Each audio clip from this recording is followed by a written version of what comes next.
Before I touch the topic of ASHTAVAKRA Gita and we go deeper into this journey together, I'd like to say that together means you'll need to listen to what I have to say completely, rather than having any preconceived notions. You'll have to listen keeping these preconceived notions aside. These notions may be that someone thinks that I don't even understand things like this. It's not for me. What is this? This is a notion. Someone else might think I already understand these things. I've heard enough people talk about this. I've read enough. Both of them are stuck with these preconceived notions. It is about seeing things as they are, sitting comfortably with an open mind and listening. Listening too can mean seeing, because if you listen carefully, leaving all distractions aside, you'll be able to see what I can see. You can then judge if what you see is the truth for you and me, or if it may be for me but not for you. Am I speaking with a motive or maybe a hidden agenda or my own preconceived notions? Or am I speaking about reality? You'll be able to identify that very easily. Is it a subjective point of view, or can the point I'm making be verified time and again by anybody and everybody? Gradually, all of your doubts will come to an end, not temporarily, but permanently. All internal conflicts will go down to zero, and psychological suffering will cease to exist. What needs to be done on the physical level will continue as it is. That has got nothing to do with this. Now we come to the point of how you're going to listen or how you should listen, because we don't really understand how to listen. You'll only be able to listen when you can truly understand the importance of listening to this. Whatever we deem important, we pay attention to. What we deem unnecessary, our attention wanders off. Where's everyone's attention? It's where they think the most important things are. People, material things, money, whatever it is. So what is the importance of this? What problem are we trying to solve? Why go through ASHTAVAKRA Gita? We all basically encounter two types of problems. The first is subjective problems at a superficial level, which you may have but I don't, or I may have but you don't, which means one person may have that problem but another may not. But there are a few problems that we may term as fundamental problems at a deeper level, which every person has, be it the poorest of the poor or the richest of the rich, be it India, the US, UK, literally anywhere. There won't be a single person who doesn't suffer from these problems. These are the problems that we need to find a solution to. In fact, all the questions that you ask are from your own standpoint, as in, I have this problem, or I am suffering from this or that. But we never ask if I truly am or not. Who am I? If you think of yourself as another person or entity, then the whole exercise is pointless. Whatever you are questioning or thinking, if I in the first place is misplaced, let's say you think that I'm a shirt, then whatever you ask thinking you really are a shirt indeed is wrong. A shirt is being born. A shirt dies. Different people are associated with the shirt. This happened to the shirt or that happened to the shirt, whatever it may be. There may be unlimited problems. But we never ask ourselves, am I really a shirt or not? Because the whole world thinks they're a shirt, so even I assume that I'm a shirt and question things on the basis of me being a shirt. In that case, you're even listening to me thinking that you're a shirt. How will you understand anything then? So don't assume anything. Listen with an open mind. What are these fundamental problems that everyone faces then? There is a sense of lack that exists in all of us, a sense of loneliness, a sense of being incomplete, a sense of being limited, a sense of fear of death. So these fundamental problems can be resolved only and only through self-inquiry. There is no other way. Let's say if you said that my problem is that I'm restless. Is restlessness the problem that only one person is facing, Or is it something that the entire humanity faces? So, there are two types of scriptures. One will tell you how you can escape from this restlessness for some time, meaning, do this and you'll have peace of mind for a little while. Do this, then this will happen, or do that, then that will happen. Practice what is written in these scriptures, follow it, control your desires, control your anger, control your greed, control your attachments and expectations. Then one day will come when you are truly enlightened. What is the other way? Whatever is the truth, however it may be, whether you understand it or not, things are being declared. That is what the ASHTAVAKRA Gita is. Now you need to rise to the occasion. You need to leave your notions aside. Whatever preconceived notions or ideas or thoughts you may have, you need to leave them aside and see things as they are. Just keep listening. What will happen is that the truth will then be revealed to us. This urge that we have to seek happiness, is this for one person or does everyone have it? Everyone has it. The search for happiness comes to an end by knowing the truth, because I am happiness. I don't have to seek it. The search for the truth comes to an end in understanding that I am the truth. All this running around that the mind is doing is what we call restlessness. The mind seems like it isn't stationary for even a second. Why does that happen? It happens because I feel that I need to be somewhere else. I need to reach somewhere. I need to do something. I need to be something.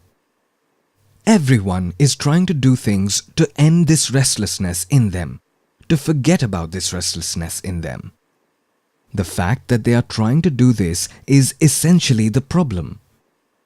The moment I understand that I am absolutely complete, all the restlessness vanishes. What is the root cause of all problems? It is that we never question why we keep running around chasing something or the other. Everyone's doing it, so we do it too. Everyone's going in different directions though. They're not all going the same way. Someone wants this, the other that. Another wants something totally different. We idealize one of these directions and start following it. When we do finally reach the destination, there's nothing actually there. Then we see someone else or get attracted to something else and start running in that direction. And when we finally reach, there's nothing there either. So, what's the solution to all of this? Stay where you are. Be who you are. You don't need to do anything. The problem you're facing is that you think that you have to reach somewhere. For example, you may think that I have to attain enlightenment. Now, what is enlightenment? Everyone's definition of enlightenment is going to be different. Everyone has some preconceived notions that if I can get this, then I'll be enlightened. Or, I'll be enlightened when I see the light. Let's say you do see the light. Is it the end of restlessness? So, how do we get rid of this restlessness? There's someone who's telling you that you don't need to do anything. Just take a step back, relax, and listen to what I have to say. If you deeply understand that you don't need to go anywhere, you're already there. Do you need thought then? This is called the state of thoughtlessness. People haven't been able to understand this. They think thoughtlessness means either a state of intense concentration or a deep sleep. You don't need this. You have to wake up sometime, right? You will break the concentration at some point, right? Is that a solution? When does the problem exist? When you're asleep, or when you're in a state of intense concentration, or when you're wide awake? It's when you're awake. So the solution needs to be sought at that state. We get restless the moment we are awake. Why does this happen? It happens because we feel we need to do something. Action or karma is something that needs to be understood, but not in theory. Leave behind all those theories that you've read about. Try to understand what action actually is, what thought means. You need thought. You need physical action. You need a lot of other things if you want to go from one place to the other. You need time, resources too. You will need to struggle. So the struggle, the thoughts, the action temporarily comes to an end when you reach wherever you want to reach. But that's only for a short while, whether that is in the material world or the spiritual world. But then again, because of your old pattern of thinking, new thoughts start developing in your mind and the struggle begins again. This is a never-ending process. This is a cycle. It's a never-ending cycle. If I'm feeling bad, I might find happiness in eating something. Now that I've had this, the thought temporarily comes to an end. When the action has been completed, the thought ceases to exist. When it is taken care of, we feel relaxed. Then the urge rises again, and the cycle begins again. This is what's happening. Action and reaction. Action and reaction. Cause and effect. Cause and effect. What happens because of this is that we tire out. A person gets exhausted and frustrated. This is one way. The other way is that you don't need to move at all. Moving in the sense that thoughts like I want to be someone, or I want to do something, or I want something. You don't need such thoughts because you're already what you need to be. Just sit back, relax, and understand who you actually are. Once you've completely understood yourself, the work has already been done. Now there's no need of the knowledge or words that helped you to see the truth. So all the baggage of words cease to exist. Once you reach from one place to the other, is the thought of reaching that place required anymore? No.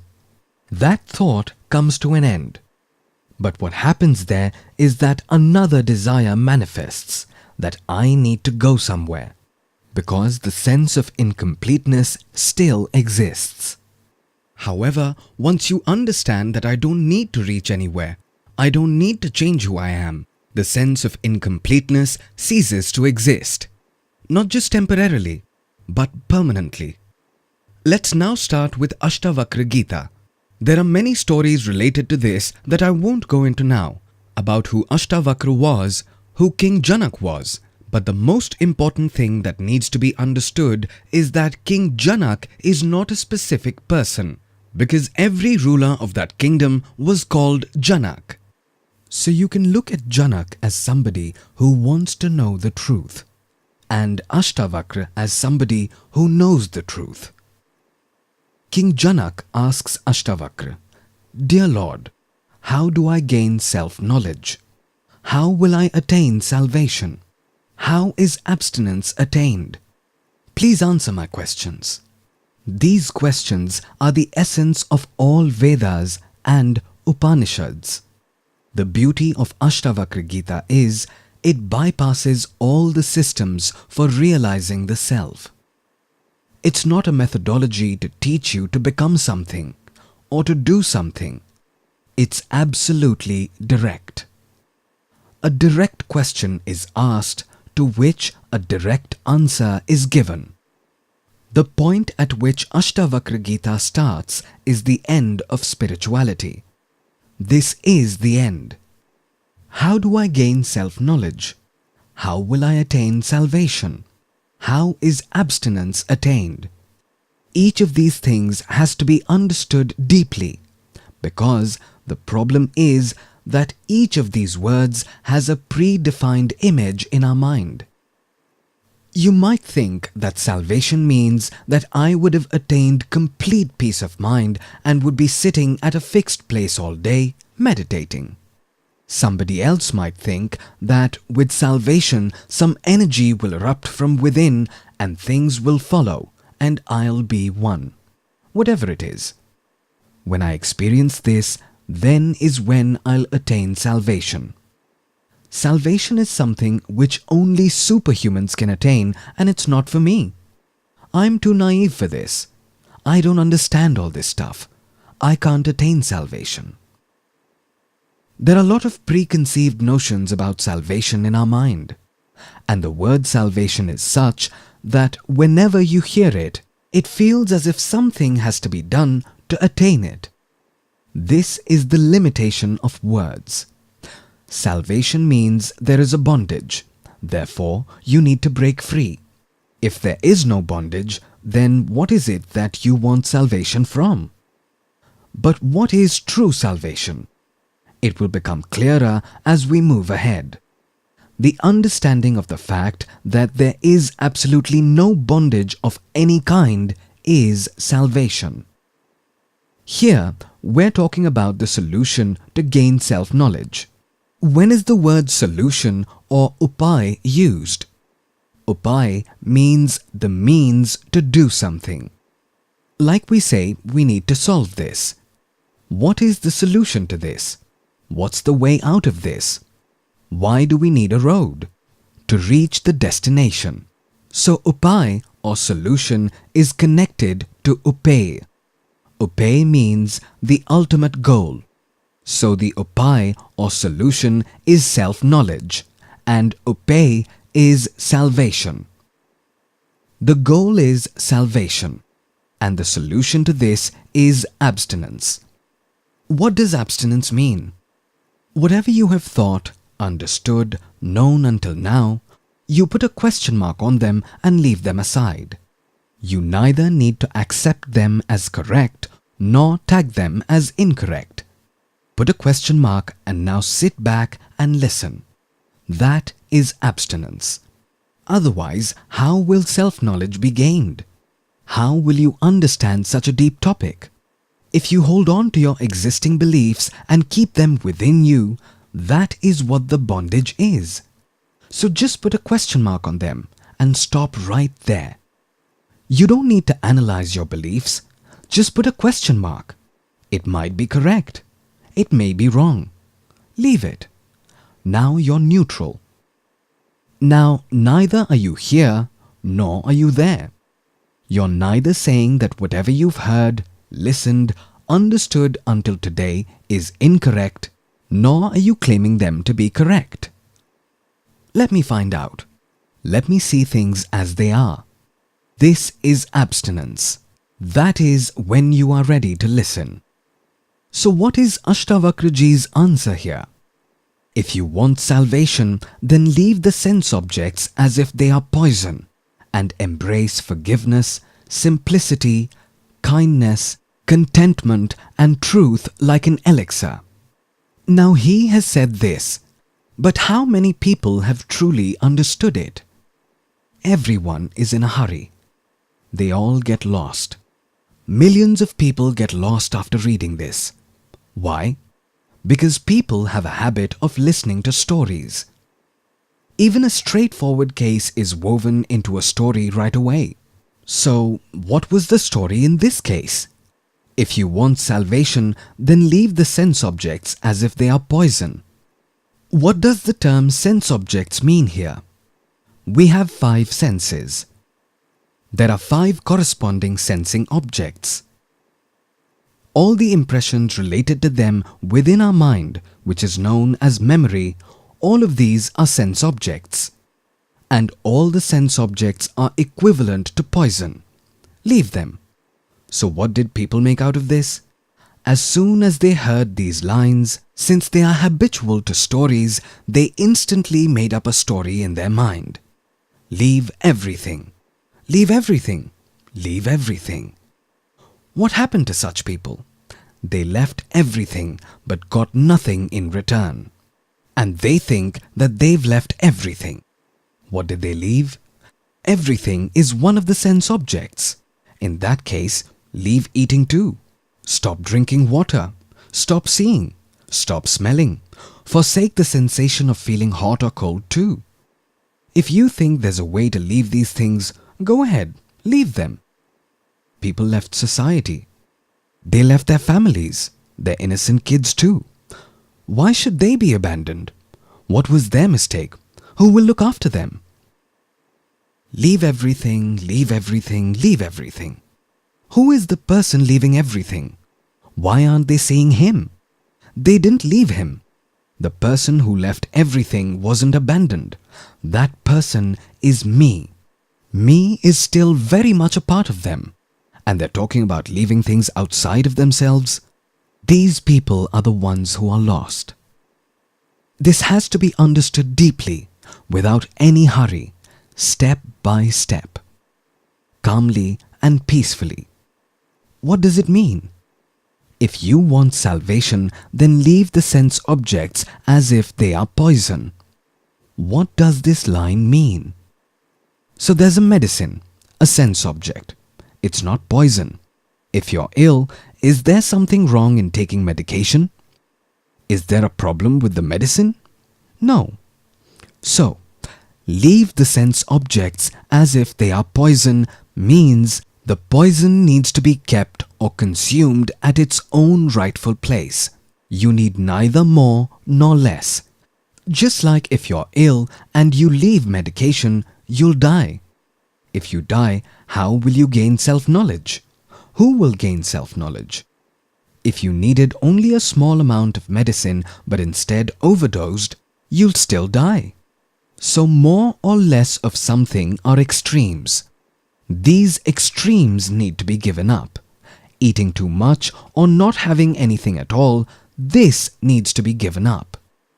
If you drink excess water, that is wrong. And if you don't drink, that too is wrong. In one word, moderation is what you need. Everything has to be done within limits. If you're able to do things within limits, then there is no better monk or saint than you. This is the biggest form of self-discipline. So, the person who is doing things within limits, he'll be peaceful. Now he's ready to listen. The one who is hungry and is listening to ASHTAVAKRA GITA, he won't be able to listen. His focus will be on his hunger. The one who has eaten in excess, even he won't be able to listen. He'll be sleeping. But he who has eaten within his limits, neither more nor less, will have no problem at all. There is a pleasure in eating. Can we give up that pleasure? Is that pleasure bad? What's bad about it? It is good. That's the reason you're eating. If there was zero pleasure in eating, if there was pain, would we eat? We would die. So don't leave pleasure. Don't leave food. Don't leave people. Don't leave anything. Give only as much importance to things as they require. You have to move ahead in your life peacefully. We can call it the middle path. Call it a balanced life. So what did you leave? You stopped doing things in extremes. That is what leaving is. Secondly, at your level of understanding, you left this misconception that the sense objects are an end in itself. These are all upay or solution, not upay or the end goal. This means these are the means to reach an end. This is not the end in itself. You need an object at every point, so you can't leave the object. You felt hungry. You picked up a knife. You chopped up some vegetables. What is all this? What is a knife? It's an object. You caught hold of the object, held the vegetable, chopped it, cooked it. You are also thinking about it. What spices and how much of the spices you're going to use. So, you didn't even leave the thoughts. When you look at it, you'll even salivate. Because if you like the taste and if your upbringing has been such, then you don't even leave that feeling. You didn't leave anything. Food is prepared. You're having it. You're eating within limits, neither in excess nor less. What was the outcome of all of this? You gained good health. Now you've got to use that good health to know the truth and to understand the truth. This whole world is confused between means and ends. Means have been thought of as ends. Money is a means, not an end. It's useful. Money is not the problem. You're thinking of money as an end goal. That is the problem. Or you're thinking that the end goal is whatever you want to buy with that money. That is the problem. I need money. Why do I need it? So that I lead a comfortable life. Why is a comfortable life needed? So as to understand in a peaceful state of mind who I am and what is the root of my struggle. So if I sum this up, one is moderation and the other is being absolutely clear about the means and the end. If we understand this, then our attachments will automatically cease to exist. This is known as abstinence. You won't need to be detached from this or that. Like fuel in a vehicle. If we understand that whatever there is in this world is similar to the fuel in a vehicle. I am on a journey for understanding the self. For this purpose, whatever there is all similar to the fuel required by a vehicle to run. So I'm not attached to the fuel. I'm focused on the journey. This is called abstinence.